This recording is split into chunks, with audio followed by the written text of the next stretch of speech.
Ronaldo যেখানে যান তার মাকে সবসময় পাশে রাখেন। কোটি কোটি টাকার মালিক হওয়া সত্ত্বেও কখনো মায়ের জন্য আলাদা বাড়ি করে দেননি তিনি।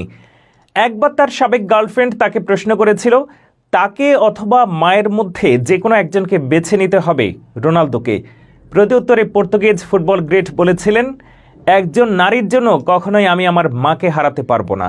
সাথে ওই প্রেমিকার সাথে সম্পর্ক ছিন্ন করেন তিনি। কেন মাকে বেছে নিয়েছিলেন সেটির ব্যাখ্যাও দিয়েছেন রোনালদো।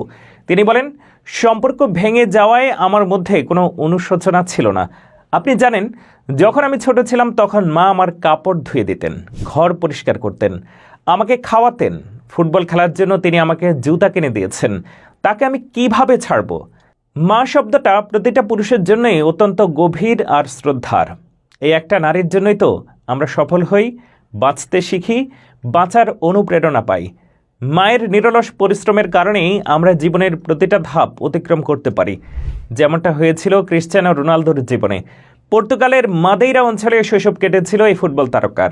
মা বাবা আর্থিকভাবে অসচ্ছল ছিলেন বলে বন্ধুদের কাছ থেকে জুড়ত কটু কথা। রোনালদোর বাবা ছিলেন মালি আর মা পেশায় রাঁধুনি। মাত্র ২০ বছর বয়সে বাবাকে হারান এই তারকা।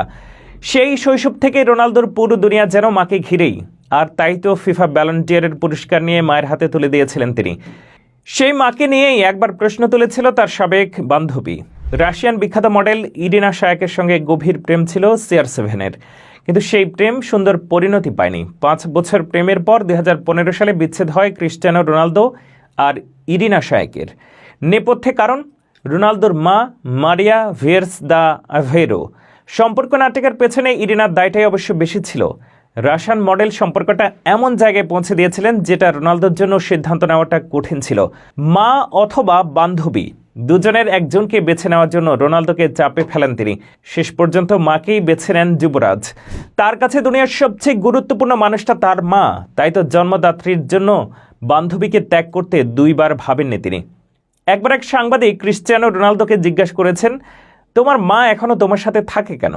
তুমি তো মিলিয়ন মিলিয়ন ডলারের সাহায্য করো, তবে তুমি কেন তোমার মার জন্য একটি বাড়ি বানিয়ে দাও না? উত্তরে সাংবাদিককে ক্রিশ্চিয়ানো রোনালদো বলেছিলেন, আমার মা বহু কষ্ট করে আমাকে বড় করেছেন এবং তিনি আমার জন্য তার জীবন দিতে প্রস্তুত ছিলেন। তিনি ক্ষুধার্ত থেকে ঘুমাতে যেতেন, শুধু আমাকে খেতে দিতেন। আমাদের কাছে কোনো টাকা ছিল না। আমি আমার প্রথম জুতা কিনতে ৭ দিনের মধ্যে ৭ দিন এবং রাতে ক্লিনার হিসেবে কাজ করেছি, যাতে আমি একজন খেলোয়াড় হতে পারি। তখন আমাদের তেমন টাকা পয়সা ছিল না। জীবন ছিল একটা লড়াই। বড় ভাই কিংবা কাজিনরা যেই পুরনো জুতোগুলো আমাকে দিত সেগুলো পরে খেলতাম। ছোটবেলার মানুষ টাকা পয়সা নিয়ে ভাবে না, যে বয়সে আনন্দটাই সব। সেই দিনগুলোতে আমি মনের খুব গভীর আনন্দ থেকে টের পেয়েছিলাম। মনে হচ্ছিল আমার কোনো ভয় নেই, কিছু মানুষের ভালোবাসা আমার সঙ্গে আছে। পর্তুগিজ ভাষায় আমি বলি, মেনিনো কুইরিদু দা ফ্যামিলিয়া। আমার সমস্ত সাফল্য আমি মাকে উৎসর্গ করেছি এবং আমাকে আদর করে মানুষের মতো মানুষ বানানোর জন্য তাকে অনেক ধন্যবাদ। এবং যতদিন তার জীবন আছে আমি চাই সে সর্বদা আমার পাশে থাকুন। অর্থ দিয়ে সব কিছু হয় না, ভালোবাসাই মূল।